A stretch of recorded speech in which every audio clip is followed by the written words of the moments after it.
자, 이번에도 한 문제 맞춰보자고요. 일단 이 균형을 변화시키는 네 가지 규칙은 우리 시험에 안 나올 수가 없는 주제예요.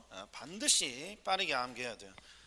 일단 요걸 암기할 때 거래량은 암기할 필요가 있다 없다? 없다는 거. 항상 소비자의 행동의 증가 감소, 공급자 행동의 증가 감소를 그대로 따라가는 거니까. 그래서 우리는 항상 뭐만 착실히 자꾸 이해해줘. 가격. 소비가 늘면 가격은 올라가겠죠. 일단 이런 감이 중요하다고. 소비가 늘면 가격은 올라가고, 수요가 감소하면 소비가 주는 거니까 가격은 떨어지고, 공급이 늘면 재화가 넘쳐나는 거니까 가격은 하락하는 거고, 시장에 물건의 공급이 줄면 재화가 부족해지잖아요. 그러니까 가격은 상승합니다. 그리고 뭐 웬만하면 하지 말라고? 두 문자 따서 암기하지 말라 그랬어요. 제가 얘가 목적이 아니니까. 그 이유가 이제 여기서부터 나와요. 자, 그리고 지금 수요의 증가, 수요의 감소, 공급의 증가, 공급의 감소인데, 우리는 이 수요의 변화와 공급의 변화라는 이 문구는 뭐에 의해서 행동이 바뀌는 거예요? 원인이. 수요의 변화만 보면 뭐에 의해서 소비자 행동이 바뀌는 거야? 가격 이외의 요인. 그래서 항상 네 가지 규칙은 시작이 가격 이외의 요인의 변화로 항상 시작하는 거야. 가격 이외의 요인의 변화로 행동이 바뀔 때 우리는 수요의 변화라는 문구를 쓰는 거니까. 자, 그리고 이거 제가 다음 주 요 복습 문제에다가 제가 넣어 놓을게요. 요거. 자, 얘는 뭡니까? 그러면 지금 소비자와 공급자 행동으로 가격과 거래량이 어떻게 됩니까를 지금 빵꾸 뚫어 놓은 거잖아요. 이게 자꾸 보셔야 돼요. 자꾸. 그러니까 차례대로 보면 잘 풀려. 근데 갑자기 제가 이렇게 말한다고 이거 뭐야 이러면 뭐라 그래? 소비가 줄었으니까 가격은 하락해야죠. 이게 바로 떠올라야 된다고.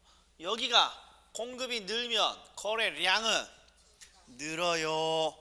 공급이 늘면 가격은 하락해요. 자꾸 이거 정답 좀 채우지 말고. 우리 중개사 수험생들의 아주 대표적인 단점이 뭡니까? 정답 노이로제에 걸려 있어. 뭔가 자료에 정답이 표시되어 있으면 한번 읽어보려고 하고, 정답이 없으면 아예 쳐다도 안 봐. 정답이 없으면. 이런 게 노이로제라고. 이게 우리가 필기노트 보면서 자꾸 찾아보는 연습을 해주셔야 돼요. 찾아보는. 자, 그럼 이제 문제 유형을 한번 보자고요. 지금 25의 기출이죠. 25의 기출이 아주 대표적인 어떤 형태인데 해석을 잘 해줘야 돼. 해석. 공급이 불변이고 수요가 감소했습니다. 그럼 이렇게 해석하면 안 되고, 공급이 불변이야. 공급은 항상 누구 행동? 공급자 행동이니까 공급이 불변이다. 그러면 공급자의 행동은 변하지 않고 수요만 감소했구나. 그러면 수요가 감소했으니까 가격은 어떻게? 하락해야 된다. 그러니까 틀린 거 찾으라니까 1초짜리 문제라고. 1초짜리. 하락. 그리고 거래량은 감소하는 것이죠. 근데 2번은 수요가 불변이라고 돼 있어요. 수요가. 그러니까 누구의 행동이 또 변하지 않는 거예요. 소비자의 행동은 변하지 않았고 공급이 늘었습니다 했으니까 공급이 늘었다 했으니까 공급자가 시장에 재화의 공급을 늘리는 거잖아요. 그럼 재화는 넘쳐나니까 가격은 하락하고 거래량은 늘어납니다. 얘는 단순히 네 가지 규칙 중에 하나씩을 물어보는 거잖아요. 수요가 감소했다, 공급이 증가했다. 이렇게 가장 기본 형태예요.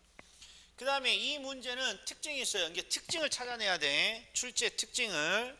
얘는 수요가 늘었다고 했으니까 소비자 행동이 바뀌었고, 공급이 늘었다 했으니까 공급자 행동도 바뀐 거예요. 소비자와 생산자 행동이 다 바뀐 형태예요. 그런데 문제는 이쪽을 보시면 단서가 있어. 크다. 이 단서가 대단히 중요하단 말이에요. 정확히 읽어보면 수요의 증가가 공급의 증가보다 커요. 이렇게 돼 있으니까 소비자의 행동도 있고 공급자의 행동도 변화됐는데 누구의 행동이 크게 변했다고? 소비자 행동이 크게 변한 사례죠. 항상 두 사람의 행동이 동시에 바뀌면 크게 행동을 바꾼 쪽이 시장을 결정하는 거예요. 왜? 행동이 큰 쪽이니까. 그러니까 얘는 공급의 증가는 볼 필요 없고 수요의 증가로 정답을 찾으면 되는 거예요. 행동의 변화가 큰 쪽이니까. 그러니까 가격은 상승하고 거래량은 증가합니다. 이렇게 해주면 되고, 여기는 공급의 감소가 크게 변했다고 되어 있으니까 공급의 감소를 따라서 공급이 줄었으니까 재화가 부족한 거죠. 가격은 상승하고 거래는 감소하고, 그 다음에 수요의 감소가 공급의 감소보다 커요. 그러니까 소비자 행동이 크게 바뀌었으니까 소비자 행동을 따라가야죠. 그러니까 가격은 하락하고 거래는 감소합니다. 여기까지는 풀만하단 말이에요. 이게 네 가지 규칙을 알면 되는 거니까. 그래서 항상 요 문제가 나오면 얘가 가장 어려운 문제야. 지금 제목이 수요와 공급이 동시에 변화하고 있습니다. 요거예요. 얘는 지금 어디에 있는 내용이냐? 23페이지 필기노트 23페이지에 보면 오른쪽에 필수 기출 지문이 있죠. 그 중에 두 번째 수요와 공급이 동시에 변화하는 경우, 요걸 말하는 거예요. 요걸. 자, 얘는요, 수요가 증가하면서 동시에 공급이 증가했어요. 그런데 좀 전에 풀었던 문제랑은 조금 차이가 있어요. 이걸 차이를 찾아야 돼. 3번 지문은 수요의 증가, 공급의 증가인데 뭘 줬어요? 누가 큰 행동을 했다, 작은 행동을 했다를 보여주는데, 요 문제는 수요가 증가하고 동시에 공급이 증가했다, 이걸로 끝나. 누구의 행동이 더 크다, 작다를 보여주지 않았다는 거예요. 그러니까 얘가 어려운 문제란 말이에요. 자, 그럼 보세요. 자, 수요와 공급이 동시에 뭔가 변화됐을 때 가격을 어떻게 찾습니까? 그러면 일단 따로따로 해봐. 일단 먼저 수요의 증가부터 찾으면, 수요의 증가했으니까 소비가 늘었으니까 가격은 상승하고 거래량은 증가하는 것이죠. 소비가 늘었다는 건 거래가 늘었다는 거니까. 그리고 공급의 증가를 또 따지면 공급의 증가는 재화의 공급이 넘쳐나는 거니까 가격은 하락하고 거래량은 늘어나는 거예요. 아직도 왜 공급이 늘면 거래가 늡니까? 이걸 질문 주신 분이 있어. 공급의 증가는 시장의 재화의 공급을 늘리는 거예요. 그러면 시장의 재화가 넘쳐나는 거예요. 시장의 재화가 많으면 많을수록 거래는 하나라도 더 될 가능성이 큰 거예요. 시장의 재화가 적으면 거래 자체가 안 되겠죠. 그러니까 공급이 늘어나면 거래는 자연스럽게 늘어나는 거예요. 그래서 따로따로 분석을 우리는 네 가지 규칙을 했어요. 근데 얘는 문제가 네 가지 규칙을 물으라는 게 아니라 이 행동이 동시에 작동을 하고 있으니까 가격을 볼 때도 이렇게 동시에 살펴봐야 되고 양을 볼 때도 이렇게 동시에 살펴봐야 된다. 이런 게 여기에 논점이에요. 예를 들어서 소비가 늘면 거래가 늘어나죠. 공급자도 거래를 늘리잖아요. 이게 소비자도 거래를 늘리고 공급자의 행동도 거래를 늘리니까 거래는 1000% 증가하는 거예요. 이건 얼마가 늘었는지 몰라도 무조건 느는 거예요. 그런데 소비자는 가격을 올리는 쪽으로 행동을 하고 있고 공급자는 가격을 낮추는 쪽으로 행동을 하고 있는데, 좀 전의 문제는 둘 중에 누구의 힘이 더 크다, 이걸 보여줬다고. 근데 여기는 아무런 말이 없으니까 결국 오를지 떨어질지 그 자체가 알 수 없다, 이렇게 대답해 줘야 돼. 그래서 가격의 변화는 알 수 없고 거래량은 증가한다, 이렇게 되어 있는 거란 말이에요. 이게 이렇게 분석하는 게 FM이에요. FM을 하나만 더 해보죠. 얘는 다행히 경우의 수가 딱 4개밖에 없어. 땡큐야. 그러니까 두 번째 경우를 보면 수요가 증가하면서 이번에는 동시에 공급은 어떻게 됐어요? 증가가 아니라 감소예요. 그러니까 얘는 그대로 놔두고, 공급이 감소하게 되면 일단 개별적으로 공급이 감소하면 가격은 상승하고 거래량은 감소하겠죠. 그러니까 이제 같이 보면 가격은 소비자도 가격을 올리고 공급자도 가격을 올리니까 가격은 1000% 상승이에요. 근데 소비자는 거래를 늘리고 공급자는 거래를 줄이니까 거래가 늘지 줄지는 요 상태로는 알 수 없는 거야. 알 수 없는 거죠. 그래서 가격은 상승하고 거래량은 알 수 없다. 이렇게 하는 거야. 이게 그렇게 어렵지는 않아요. 자, 그런데 문제는 시험장에 가서 이렇게 풀어갖고 올 수 없다는 거예요. 왜? 지금 시간이 지금 몇 초나 준다고 이런 틀을 만들어서 따로따로 분석하고 같이 결합을 하냔 말이에요. 그래서 항상 숙달된 조교 방법으로 항상 시험에 들어가야 되는 거예요. 숙달된 방법.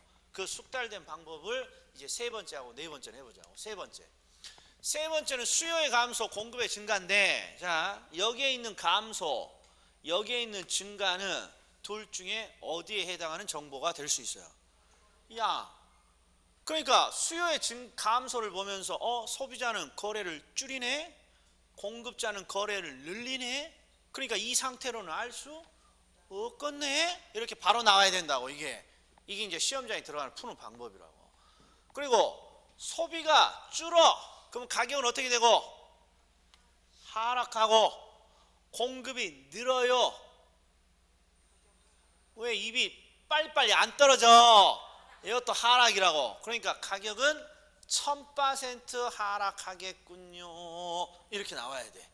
이렇게. 그래서 결국 뭐가 암기가 돼야 돼. 소비가 줄면 가격은 떨어진다.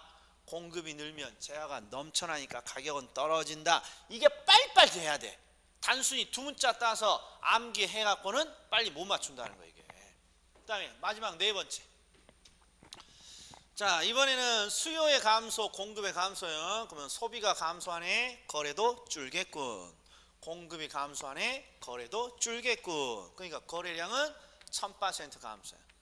근데 소비가 감소하면 가격은 떨어지지만 공급이 줄면 가격은 올라가니까 이 상태를 알 수 없군요. 이렇게 찾는 거야. 시작. 그래서 네 가지 규칙을 잘 암기해 줘야지. 할 수 있다, 할 수 없다.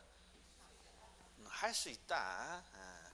할 수 있으면 문제도 풀어갖고 와야지.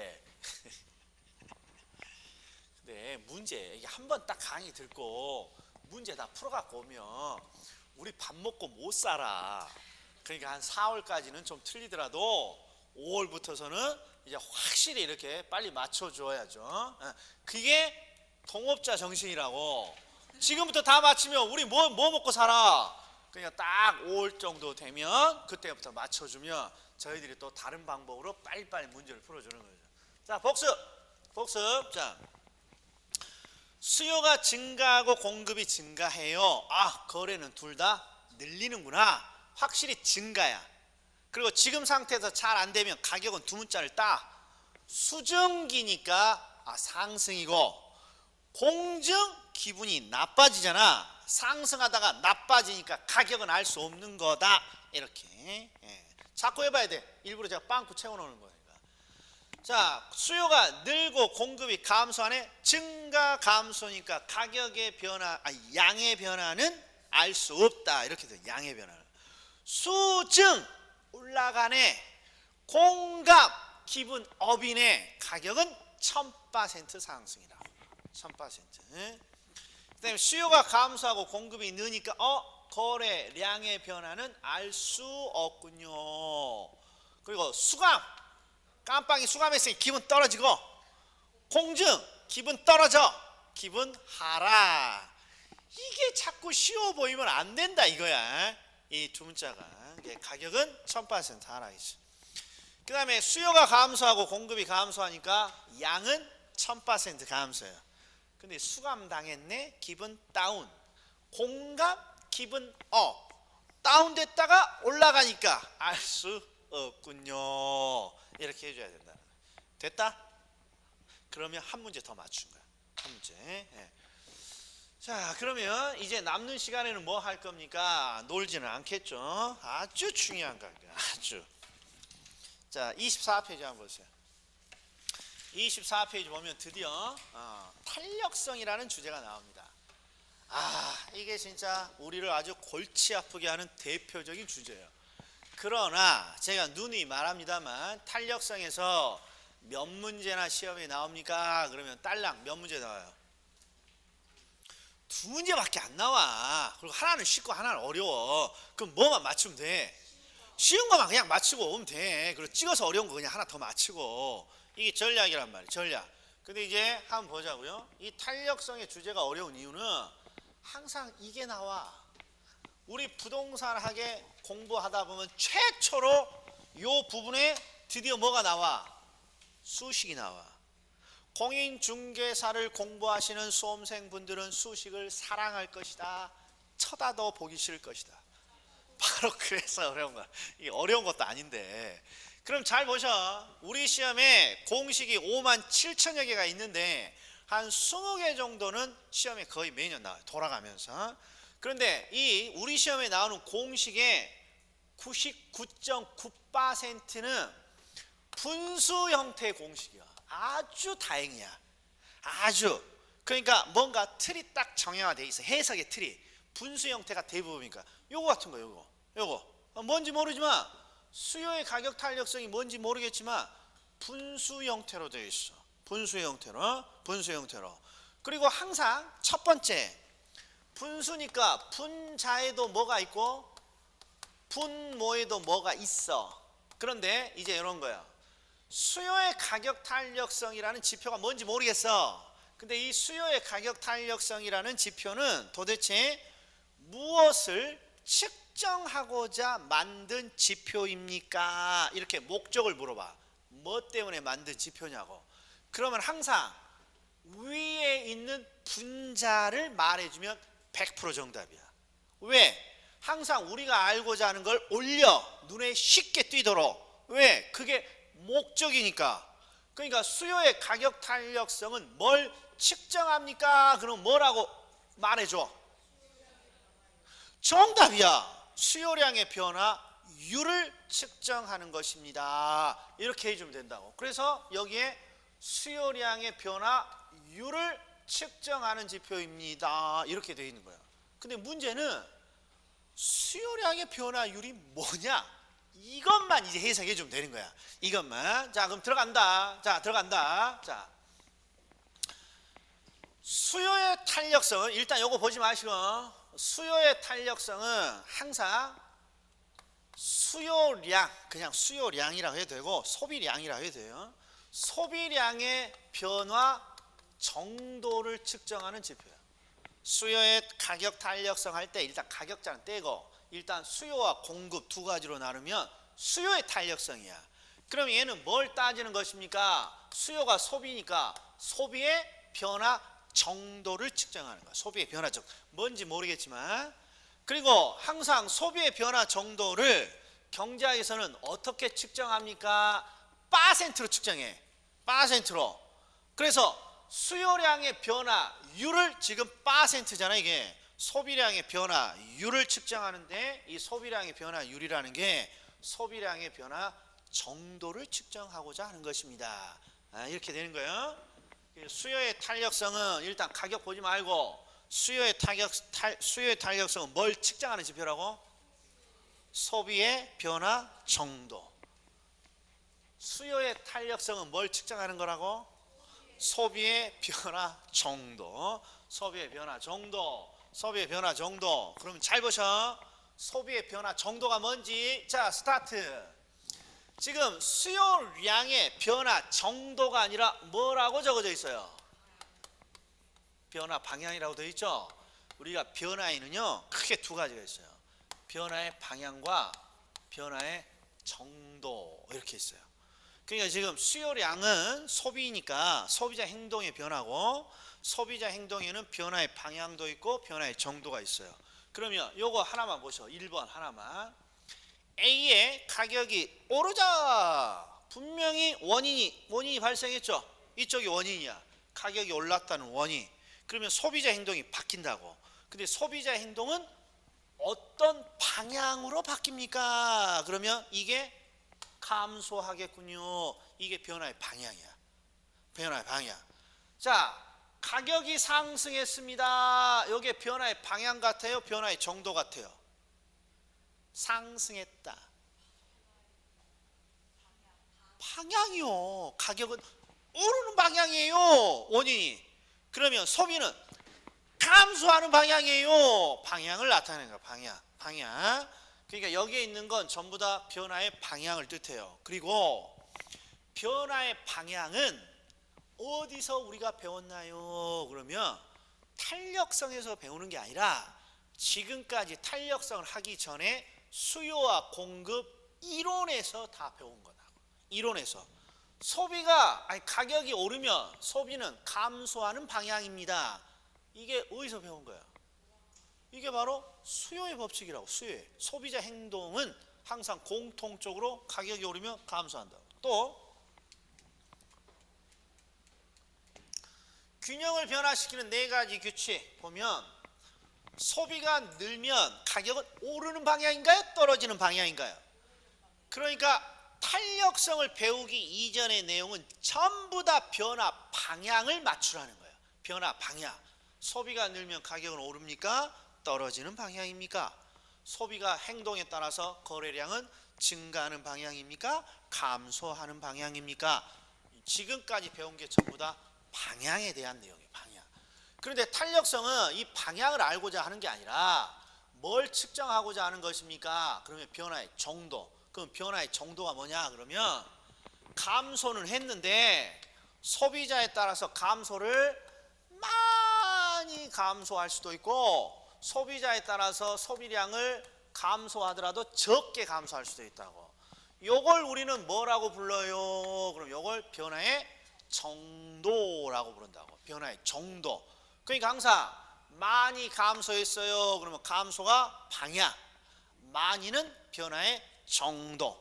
그런데 탄력성, 경제학에서 탄력성은 이 변화가 많냐 적냐를 항상 뭘로 측정합니까? 퍼센트로 측정해요.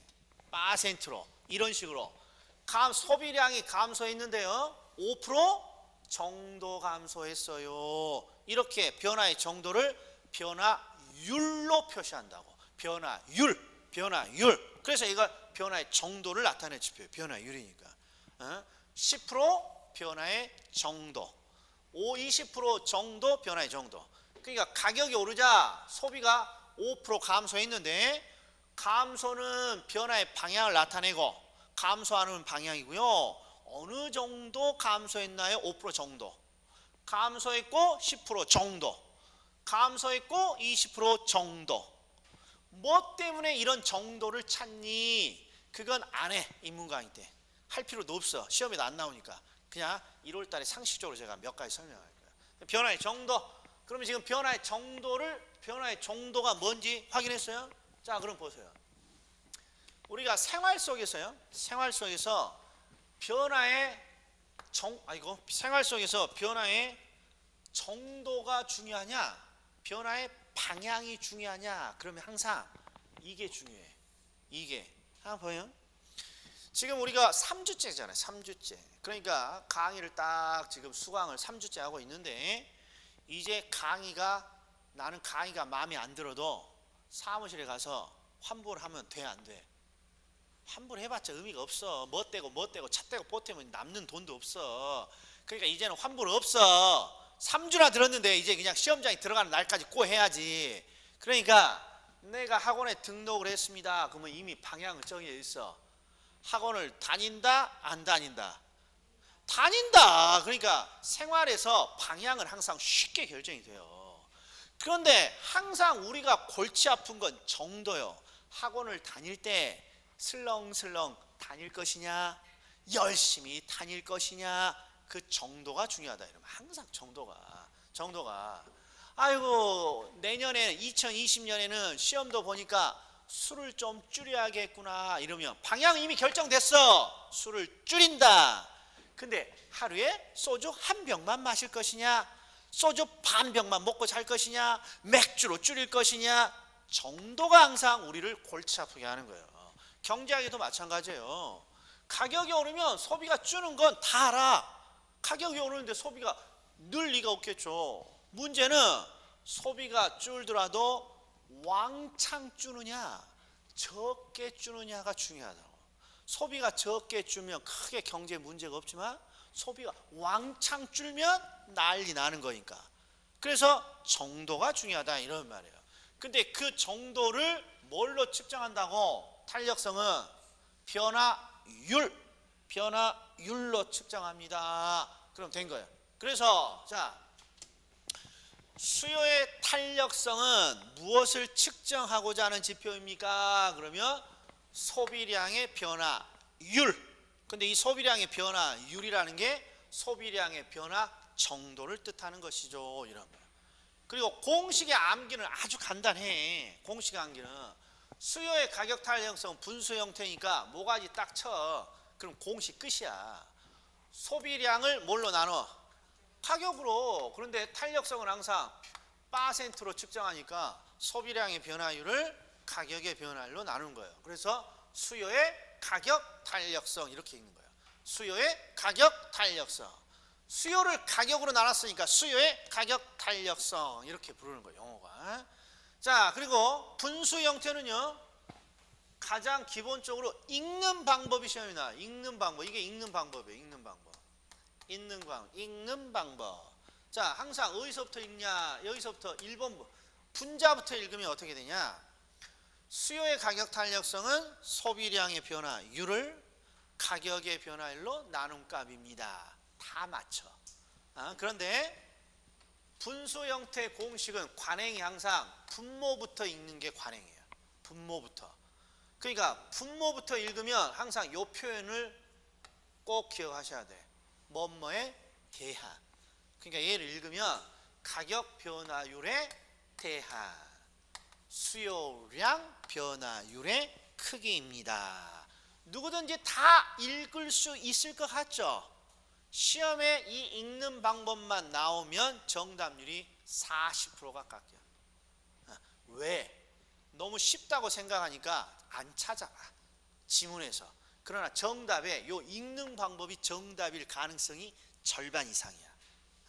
항상 보셔야 돼. 읽는 방법. 수요의 가격 탄력성은 뭐예요? 그러면 수요를 가격으로 나눴으니까 분모부터 읽으면 가격 변화율에 대한 수요량 변화율의 크기예요. 이렇게 되는 거예요. 자, 그러면 이제 대충 감이 왔어요. 분수 형태 공식은 내가 측정하고자 하는 것을 위로 올린다고. 그러니까 수요의 가격 탄력성은 뭘 측정합니까? 수요량의 변화율. 조금 더 부드럽게 해석하면 소비량의 변화 정도를 측정해요. 자, 그런데 이제 소비량의 변화 정도를 측정하는데 어떤 상황에서 이 소비량의 변화 정도를 측정하느냐가 중요하다고. 어떤 상황에서. 자, 우리는 경제학은 항상 원인이 있을 때 결과가 발생되는 거잖아요. 그러니까 소비량이 변화했다 그러면 뭔가 원인이 있어야 소비량이 변화될 거 아니에요. 이게 또 분수 형태 공식의 특징이야. 항상 분수 형태는 두 개가 있어. 분모, 분자. 항상 밑이 원인이고 항상 위가 결과야. 이거 놓치면 안 된다고. 그러니까 이 수요의 가격 탄력성은 어떤 상황에서 무엇을 측정합니까? 가격이 바뀌면 소비량이 바뀌는데요. 이때 소비량의 변화율을 측정합니다. 이런 거야. 가격이 바뀌면 소비량의 변화가 일어나는데 이때 소비량의 변화가 어떻게 됩니까? 이렇게요. 그래서 여기에 있는 요게 항상 원인에 해당하는 원인에 인과관계로 따지면 왜? 분모니까. 이게 가격에 의해서 소비가 바뀌는데 소비가 몇 프로 정도 바뀌나요? 이걸 측정하는 거예요. 그런데 말로 해서는 눈에 안 들어온다고. 말로 해서는. 그러니까 여기다가 공식을 제가 옆에다 한번 적어볼게요. 여기다가 공식을 딱 적어놓고 한번 이제 익숙하게 한번 살펴보자 이런 말이야. 자, 보시자고. 자, 첫 번째 이렇게 출제자가 줬어요. 지문을. 자, 1번만 탁 보면 A제 가격이 10% 상승하자 A제 소비량이 5% 감소했다는 거예요. 자, 첫 번째 원인이 뭐예요? 원인이. 그렇죠. 채화의 가격이 상승했어 라는 원인. 그러니까 결과가 소비량이 변화됐어요. 결과. 이 원인과 결과로 만들어진 이 상황에서 수요의 가격 탄력성은 뭘 측정한다고 여기 적어져 있어? 수요량의 변화율이죠. 자, 그러면 이 상황에서 수요량의 변화율이 뭔지 저한테 알려주셔. 자신이 없어. 0.5, 0.5는 어디 또 없구만. 수요량의 변화율을 알려줘 나한테. 요거야 요거 5%. 요게 우리가 측정하고자 하는 거야. 이게 가격이 바뀌면 소비가 바뀌는데 소비가 변하는 방향은 줄었고 소비가 몇 프로 정도 바뀌었나요? 여기 있네 5%. 이게 측정의 목적인 거야. 이게 측정의 목적. 벌써 찾았네. 그리고 수요의 가격 탄력성은 5%를 측정한 다음에 수치를 어떻게 보여줍니까? 그러면 이게 수요량의 변화율을 뭘로 나누어? 가격인 10%로 나눈다고. 근데 가격으로 나누는 게 아니라 항상 원인의 변화율로 나누는 거야. 원인이 10%로 나누어. 그래서 여기다가 뭐라고 적는 거예요? 0.5 이렇게 적는 거예요. 이걸 우리는 뭐라 그런다? 수요의 가격 탄력성. 이유는 소비량의 변화율을 측정해서 가격으로 나눴잖아. 그래서 수요의 가격 탄력도 이렇게 부른다. 이런 말 이게. 아무것도 아니야. 자, 두 번째. A제 가격이 상승하자 A제 소비가 또 감소했네. 근데 우리가 측정하고자 하는 건 소비량의 변화율. 그러니까 10%의 동그라미를 탁 치는 거야. 그리고 이걸 원인인 10%랑 딱 비교해 보면 1 이렇게 나오죠. 1. 이걸 우리는 수요의 가격 탄력도 이렇게 부른다 이런 거야. A 20%의 동그라미 치고 원인이 10%로 나누면 얘가 2가 나오죠. 이게 바로 수요의 가격 탄력성 이렇게 부른다 이런 거야. 측정하는 건 아무것도 아니야. 측정하는 건. 자, 그런데 더 쉬운 방법이 있어. 더 쉬운 방법이. 왜 10%로 나눕니까? 왜 10%로 나눕니까? 이것만 측정하면 되지. 왜 10%로 나눕니까? 그러면 이 5%의 소비량의 변화를 가격인 10%랑 비교한다는 뜻이에요. 비교한다는 뜻. 즉 무슨 뜻이냐? 소비량이 5% 변화됐단 말이에요. 5%. 그러면 결론을 내줘야 돼. 이 5%의 변화라는 게 많은 것이냐 적은 변화냐 이걸 딱 결론을 내줘야 돼. 근데 우리는 다른 거랑 비교해 보니까 직감적으로 적어 보이잖아요. 그러니까 적다 이렇게 대답하는데 이러면 안 된다고 경제학에서는. 왜 그렇습니까? 5%의 변화라는 건 1%보다는 많은 변화고 50%보다는 적은 변화예요. 그러니까 기준에 따라서 많은 변화가 될 수도 있고 적은 변화도 될 수 있는 거예요. 우리나라 경제 성장률이 2%가 안 됩니다. 그러면 중국에 비하면 적은 거지만 미국이나 선진국에 비하면 훨 높은 거란 말이에요. 이게. 그러니까 이 5%가 많다 적다를 바로 말해줄 수는 없어요. 기준이 필요하지. 그래서 항상 왜 10%로 나눠줍니까? 이 10%가 기준이야. 기준. 얘를 많고 적음을 판단하는 기준. 그러면 보세요. 요걸 기준으로 설명해 보면 지금 갑은 소비가 5% 감소했는데 소비가 많이 변한 듯 합니까? 적게 변한 듯 합니까? 그럼 뭐라고 해줘야 돼? 적게 변했다 이렇게 해줘야 돼. 가격으로 비교하면. 여기는 가격은 10%인데 소비량이 무려 20%나 변했잖아요. 많이 변했다, 적게 변한다. 많이 변했다 이렇게 말하는 거고. 많이 변했다.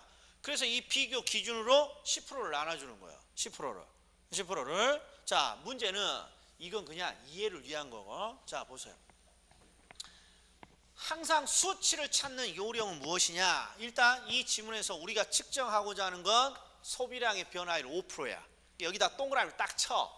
그리고 이걸 10%로 나눠주는 건데 10%로 나눠주지 말고 5%를 딱 동그라미 쳐놓고 원인이 10%의 몇 배가 바뀌었습니까? 배수를 찾아봐. 배수. 그럼 얘는 10%의 절반이죠. 절반. 한 배도 안 되죠. 절반. 그래서 0.5를 탁 적어봐. 그러면 똑같아. 10분의 5, 0.5. 자, 요 놈은 더 쉬워. 소비량의 변화가 20%인데 20%는 가격의 몇 배인가요? 그럼 얘는 너무 쉽게 나오잖아요. 2배. 그러면 수치 봐봐. 10으로 나눈 거랑 똑같아. 그러니까 이게 분수 형태는 대부분 배수를 찾는 과정, 배수. 그러니까 굳이 10% 안 나눠도 소비량 5%가 10%의 절반이네. 0.5 끝이야. 자, 10%의 동그라미 치고 가격의 몇 배? 딱 한 배네. 1. 그러면 여지 없어. 수치 1이야. 그리고 20% 동그라미 치고 가격의 몇 배? 2배네. 2. 이렇게 하면 된다 이런 말. 이렇게. 이렇게 이게 배수를 찾는 연습을 해주면 되는 거예요. 배수를 찾는 연습을. 그럼 이제 정리 벌써 끝났어. 아니네. 배수. 수요의 가격 탄력성은 뭐예요? 분자를 봤더니 소비량의 변화율이야. 그래서 소비량의 변화 정도를 측정합니다. 읽는 방법은 가격 변화율에 대한 수요량의 변화율 이렇게 읽으면 되고, 그 다음에 항상 수치는 배수를 찾아. 소비량의 변화가 가격의 몇 배입니까? 이게 제일 중요해. 자, 그러면 우리 25페이지 한번 보시죠. 25페이지 보면, 자, 필기노트 25페이지를 보면 아주 가장 기본적인 측정이 나와 있어요. 측정. 자, 수요의 가격 탄력성을 측정하세요. 이렇게 돼 있어요. 그러면 공식부터 한번 보자고. 공식부터. 수요의 가격 탄력성은 모가지를 탁 치면 공식이잖아요. 즉, 수요량의 변화율을 뭘로 나눈 값이다? 가격의 변화율로 나눈 값이에요. 그러면 소비량의 변화율을 측정하는 걸 알겠어. 분자가 수요량의 변화율이니까 상황을 예측해 봐요. 상황. 이게 원인, 이게 결과. 가격에 의해서 소비가 바뀌는데 그때 소비가 몇 프로 바뀝니까? 이거죠. 그러니까 출제자가 준 지문을 딱 일단 원인과 결과로 볼 수 있어야 돼. 가격을 변화를 줬고 원인에 소비가 변했구나. 결과로. 그리고 여기서 뭘 측정해? 소비량의 변화율이니까 1번에 내가 어디다 동그라미 칠 것이다. 미소국은 어디다 동그라미 칠 것이다. 여기다 동그라미 친다. 이렇게. 그리고 이걸 가격인 원인인 가격 4%로 나눠주는 거야. 근데 굳이 나누지 말고 4%의 몇 배? 4배. 그럼 측정이 된 거야. 4%로 나누면 4배 나오니까. 그 다음에 2번도 소비량 20%에다 동그라미 치고 원인인 10%의 몇 배? 2배. 그러니까 계산기 칠 필요도 없다 이거예요. 얘는 4%의 동그라미 치고 이건 어려워.